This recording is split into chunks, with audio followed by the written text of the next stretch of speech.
Ngayong araw, check natin kung mapuputulan ba ng paa itong isa nating ibon o hindi.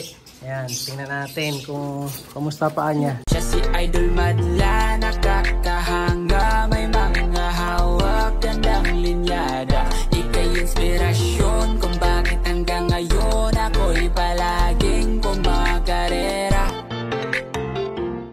Sa kasamang palad ba kalapatids, mukhang di na naman matutuloy at tining ng mga one-tie bird ko.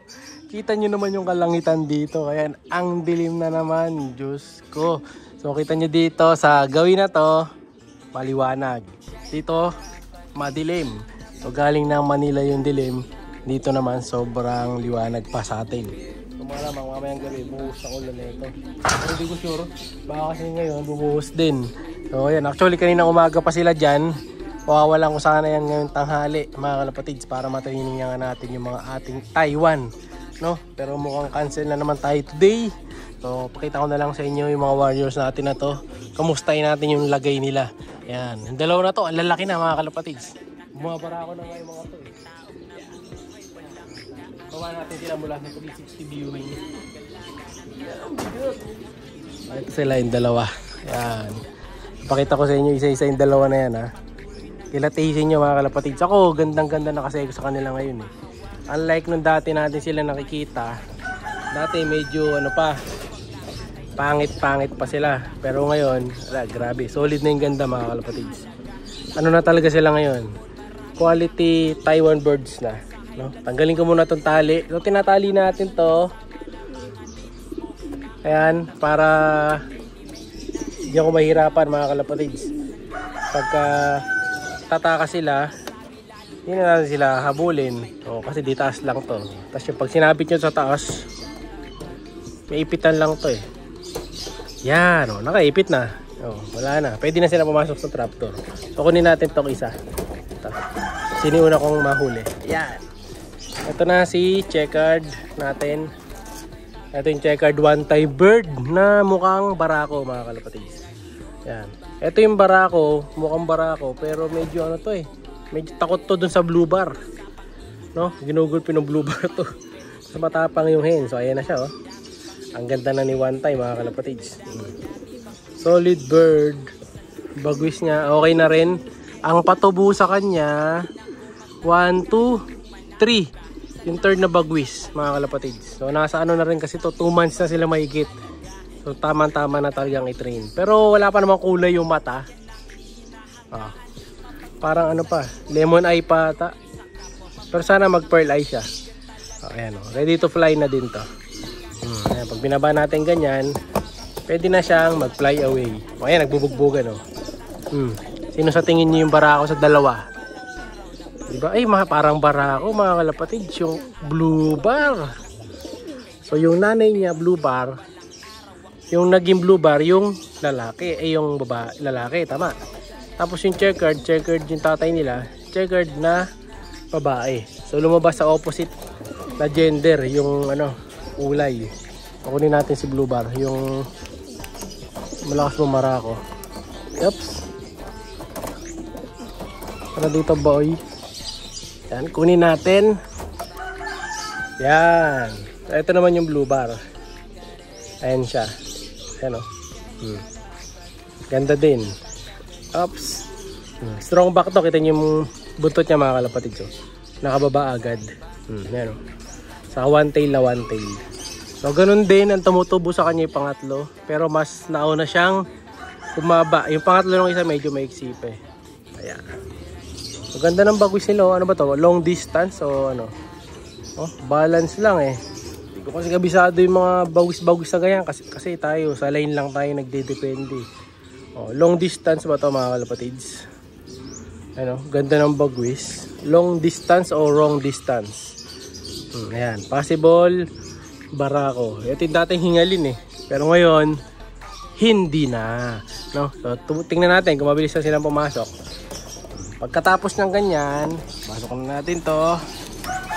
Tatapat lang natin dun sa pinaka-trap. Yan, yan. Harap lang natin dun. Tingnan natin kung papasok na sila ng kusa niyan.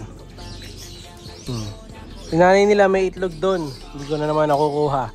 Wala pa ako nakikitang paglilipatan.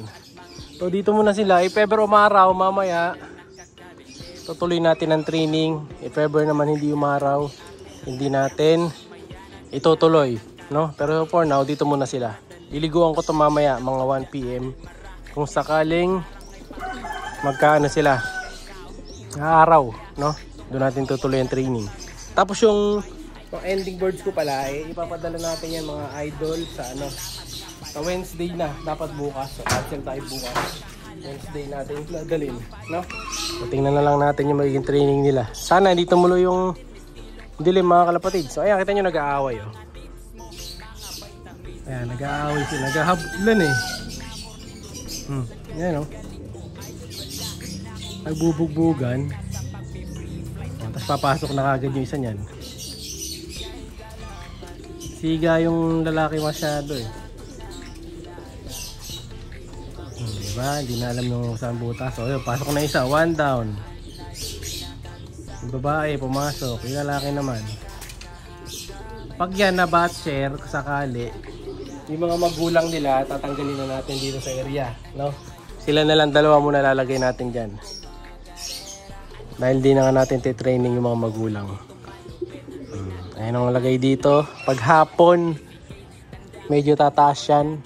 Pero minsan umaga, depende sa kung ano-ano yung high tide.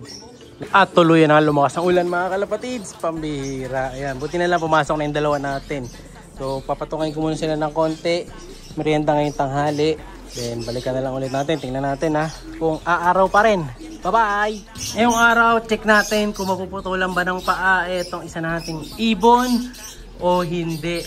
Ayan, tingnan natin kung kamusta paa niya. Ayan, medyo ano siya eh. Oops, medyo mailap, sumabit. Check natin yung paa niya. Ako. Nangitim ng tuluyan yung paa mga kalapatids. Pero double check natin yung sa'yo natin yung paa niya.